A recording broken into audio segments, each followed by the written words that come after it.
Bonjour à toutes et à tous. Aujourd'hui, je vous partage mon avis sur le film Le réveil de la momie réalisé par Lee Cronin. Ce film raconte l'histoire d'une famille dont la fille aînée disparaît mystérieusement en Égypte et qui réapparaît 8 ans plus tard de manière assez miraculeuse et étrange. Elle est retrouvée dans un sarcophage et les retrouvailles tant attendues et espérées vont tourner au cauchemar. S'il y a bien une chose qui m'a marqué dans ce film, c'est le genre auquel il appartient. Ne vous attendez pas à un film d'aventure horrifique, un peu comme les films de Stephen Sommers. Ici, on est face à de l'épouvante horreur comme on en trouve dans les autres productions de Blumhouse. L'approche avait de quoi être intéressante et il faut bien admettre qu'ici, l'horreur fonctionne très bien.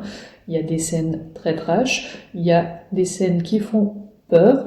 Au niveau des jumpscares, ça reste assez léger et c'est vrai qu'on ne sursaute pas beaucoup, mais au niveau de l'horreur pure, là, on est bien servi. Quand bien même les ressorts utilisés sont assez classiques, ça reste simple, sanglant et efficace. Sans compter le design de la momie qui est assez effrayant, même si on aurait pu s'attendre à mieux. Malgré tout, même si il peut nous arriver d'avoir peur pendant ce film et d'être vraiment dégoûté par ce qu'il se passe, ça ne n'empêche pas de sombrer dans le ridicule. En effet, on a l'impression que le film ne sait pas trop sur quel pied danser, et la scène de la veillée funèbre en est le parfait exemple.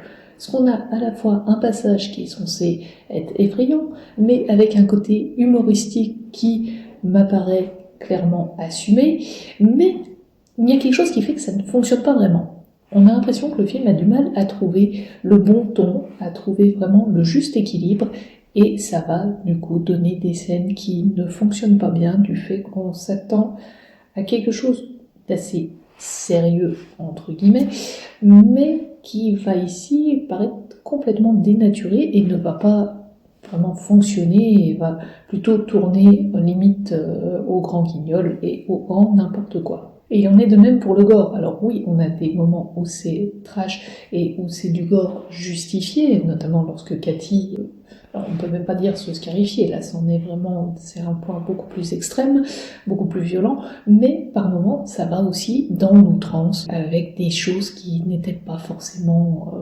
utiles et qu'on a du mal à trouver justifiées. Je pense notamment à cette scène avec les coyotes, où là on est vraiment dans de l'ultra-violence et de l'ultra-gore gratuit, donc ce n'était pas forcément nécessaire. Ça aurait pu être bien si ça avait été mieux amené, et je vais me répéter, mais la question de l'équilibre, voilà, que ce soit plus cohérent avec le reste.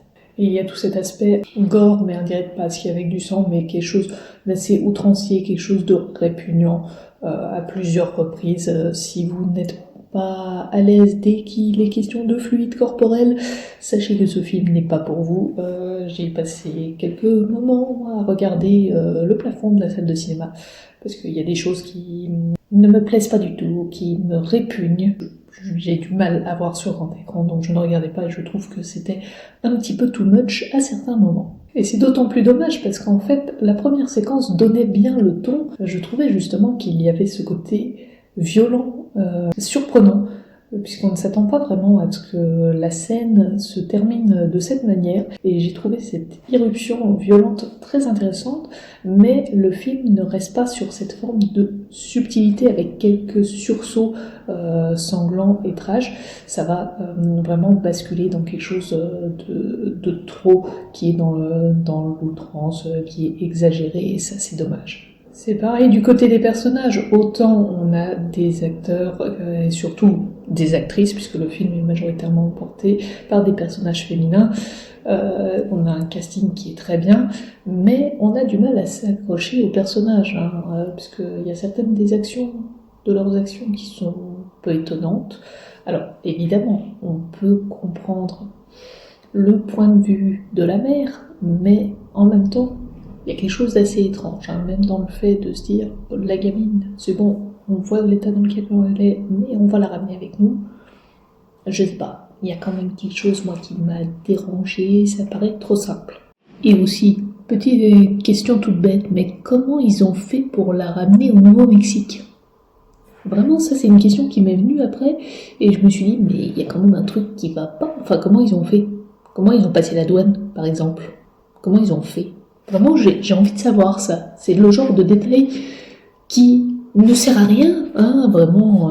Mais voilà, c'est le genre de choses, dès que tu commences à y réfléchir, tu te dis, il y a quelque chose qui va pas. Mais bon, revenons à ce que je disais, et d'ailleurs, ça rejoint ce que j'évoquais précédemment avec le coup du Nouveau-Mexique, parce que là aussi, on a une action qui débute en Égypte, mais on va très vite s'éloigner vers l'autre continent, vers le continent américain, hein, avec une action qui va se passer donc au Nouveau-Mexique, à Albuquerque. Et je trouve aussi ce choix assez étonnant. Autant ça pourrait être intéressant, autant je me dis que ça aurait pu être encore mieux si on était resté en Égypte, et ça aurait permis voilà, de creuser un petit peu plus ce côté possession, mais en Égypte, une partie qui est moins connue, on va dire, de tout ce qui est croyance dans ce pays, puisque c'est vrai qu'on a tendance à beaucoup parler des momies, mais d'une certaine manière, et là ça aurait permis d'aborder quelque chose d'autre, plus la question aussi des cultes et des sectes en Égypte. Là, ce qui aurait pu être plus intéressant d'une certaine manière pour Lee Cronin, d'autant plus qu'on voit qu'il cherche quand même à réinventer cette figure de la momie, ça aurait été de partir du principe dès le départ de dire bon, la momie égyptienne, on la connaît, on part sur les momies amérindiennes. Honnêtement, je pense qu'il y aurait eu quelque chose à faire là-dessus, vu la tournure des événements.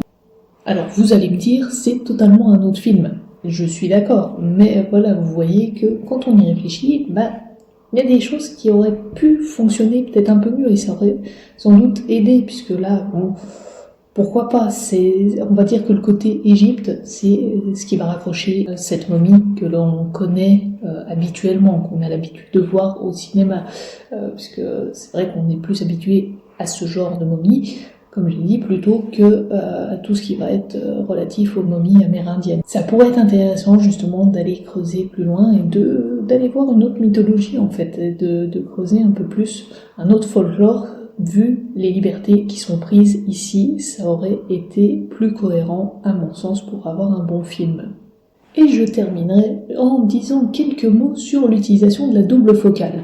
Alors autant c'est un effet qui peut être intéressant et qui a été utilisé déjà dans de nombreux films, mais franchement ici, l'utiliser à toutes les sauces, au bout d'un moment, il y avait peut-être moyen quand même de faire passer le message autrement. Alors c'est vrai que ça crée un sentiment un peu de malaise, on va dire, ce type de plan, en tout cas dans ce genre de film, mais l'idée de ce plan c'est d'avoir des éléments qui ne sont pas sur le même plan, hein, il y a un élément qui est au premier plan et un élément qui est en arrière-plan, et en fait ces deux éléments vont être nets, alors que normalement ce n'est pas possible. Il y a normalement un jeu sur la profondeur de champ, c'est soit le premier plan qui est net, l'arrière-plan qui est flou, ou inversement, mais en tout cas les deux ne peuvent pas être nets en même temps, il faut un procédé spécial qui est celui de la double focale, et autant qu'on l'utilise une ou deux fois, oui, mais là, je sais pas combien de fois ça y est dans le film, mais c'est limite la norme, quoi. Enfin, j'exagère en disant ça, mais voilà, il y a quand même quelque chose où on se dit, ouais, on a compris, tu sais utiliser ce type de plan, mais qu'est-ce que tu racontes? En fait, je trouve que ça va desservir la scène, desservir le propos dans certains cas, parce que c'est vraiment un type de plan très particulier, et c'est vrai que malheureusement, moi aussi, je trouve que c'est comme pour le gore, en fait, c'est trop utilisé pour que ça ait vraiment un intérêt et que ça amène quelque chose véritablement en plus. Vous l'aurez sans doute compris, Le Réveil de la momie ne m'a pas trop emballé. Alors, je ne dirais pas que c'est un mauvais film, mais en tout cas, c'est un film qui est plutôt moyen. Il y a de bonnes idées, hein. Lee Cronin propose vraiment sa version, on va dire, de la momie, mais le fait que ça bascule vraiment dans le côté épouvante horreur et que finalement on a un film qui se rapproche beaucoup plus d'Evil Dead que des films La Momie, moi ça m'a vraiment empêché d'apprécier pleinement. Alors peut-être qu'en le revoyant et en ayant ça en tête, je le trouverais plus intéressant, mais en tout cas voilà, là, par rapport à ce que j'en attendais, ça a été quand même une déception. En voulant se réapproprier un monstre mythique du cinéma, Lee Cronin fait un pas de côté qu'il vaut mieux considérer comme un parent éloigné d'Evil Dead Rise plutôt que de le voir comme une nouvelle version de La Momie. Je vous remercie d'avoir regardé cette vidéo, n'hésitez pas à liker, à commenter et à partager, et sur ce, je vous dis à la prochaine.